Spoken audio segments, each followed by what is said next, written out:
So today I'm going to be discussing tips on improving and enjoying Bali and getting the best value for money that you can and best value for time. And the first thing, of course, I'm going to start with is when to come. Generally, I would choose February, April, May, September, October, November. I would avoid, like the plague, Christmas, New Year and August. This doesn't mean Bali has a low season and high season. It doesn't. Bali is always busy. The bottom line is it's even busier in the times I told you. So avoid them like the plague unless you enjoy that kind of thing, because getting around at that time can be really tough. Now remember, all these are my opinions, so take them as you wish. Many families will have a driver for their duration of their trip. Don't do it. If there's one major recommendation I would state, it is never hire a driver for more than 2 days. Why? Well, of course there are good drivers and bad drivers. There are drivers that will take you for a ride, and there are drivers who are very competent. To check and make sure the driver doesn't spoil your holiday, take him for 2 days first. See how he does. What are his suggestions?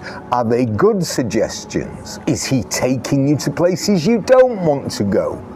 Remember, you get what you pay for. So if you're paying 400,000 or 500,000 for the day, well, I don't quite think the driver is expecting to make that.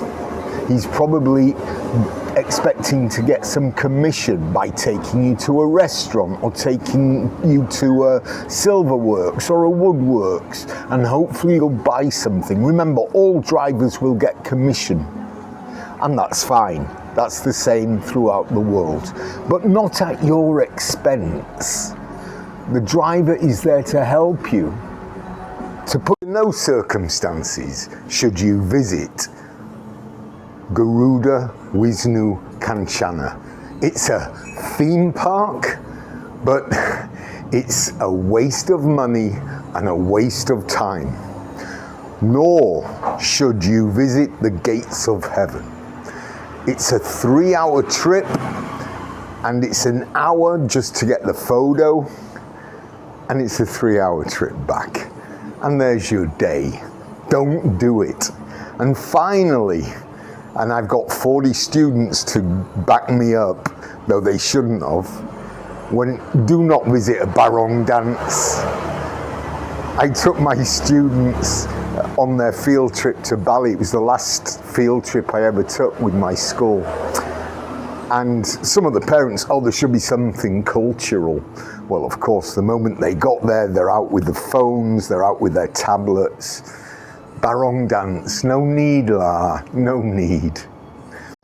You must visit the rice fields in Jatilu. They are far superior to Ubud, and I can't recommend Jatilu more than probably any area in Bali. The second, as an experience, you must visit Uluwatu Temple and see the Ketchak dance live. You'll even see monkeys at the temple, so you don't need to waste your money in Ubud going to the monkey forest. And finally, for an exceptional dining experience, visit NXT in Ubud.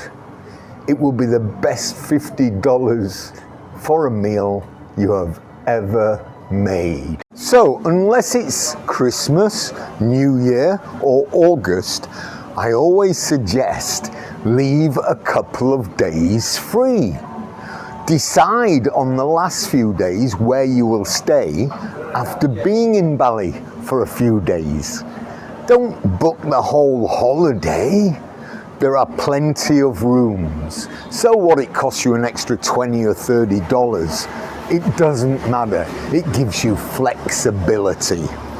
And one tip, please stay in Sanur for a day, but make sure your hotel's near the beach. It's one of the most pleasant areas of Bali, Sanur. Things you will do when you get to the airport is change money. Don't change money at the airport. Don't change money at the hotel. And don't change money where there's a whiteboard. Look for electronic signs showing the rate, all the rates. You'll be fine. You won't get messed about. You go to a place with a whiteboard, you are asking for trouble. You go to the hotel or you go to the airport, you're going to lose money. Electronic, that's the way to go.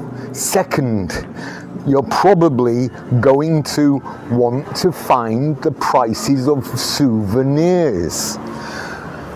It's okay, you seeing all these souvenirs as you're passing, going to Tanah Lot or wherever.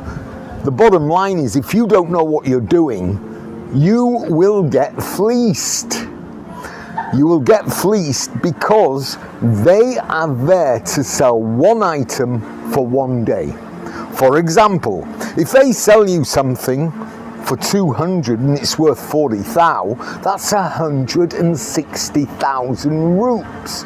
If they can do that once a day, wow, that's quite a lot of money in Indonesia. That's 5 million a month. So bear that in mind. Now, how do you go about finding out the prices? You ask the driver, take me to Krishna Ole Ole.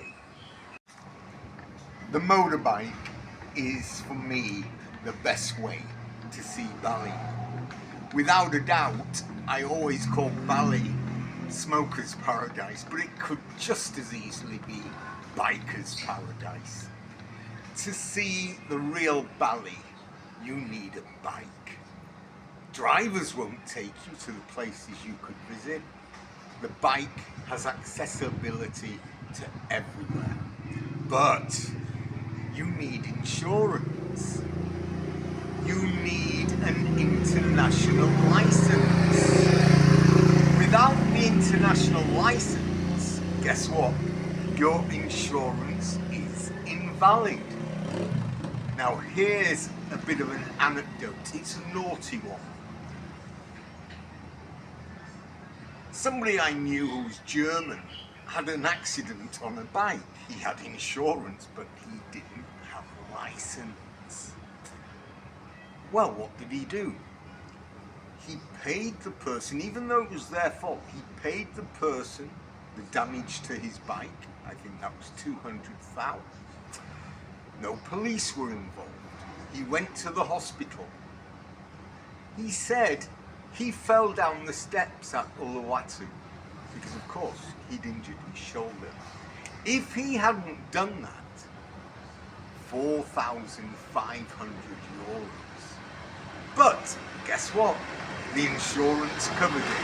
Now, I'm not saying you should do that, but it's an option. By the way, as you're probably aware, I'm starting tours in Bali in the next few weeks. I'm going to put in the description below my Instagram account.